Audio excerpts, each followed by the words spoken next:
После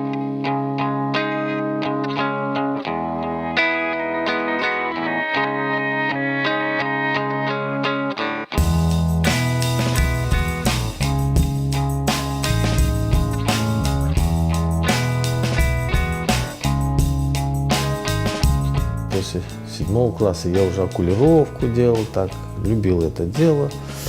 Но у меня был даишка, Раметле Эльдар, а он работал агрономом-энтомологом. Он тогда мне говорил: «Серёж, зачем это такая тяжелая профессия, это вечное, ты будешь говорить, яды там применяются, которые это все само». Но тогда, в общем, он, так сказать, его аргументы оказались для меня решающими.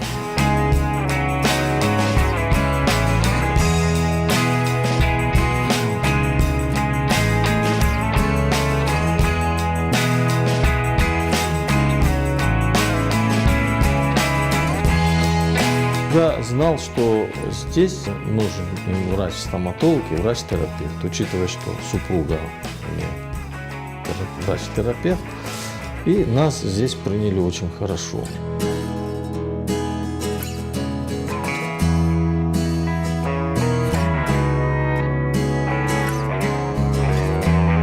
Сейчас у нас стали в промышленном садоводстве сажать иностранные сорта, привозили все и так далее. А вот наши такие незаслуженно забытые сорта, теперь их не видно, они стали исчезать. Мы стали организовывать экспедиции, мы нашли вот эти многие сорта, и они у нас реализовались в Зулхоба, Красных Пещерах.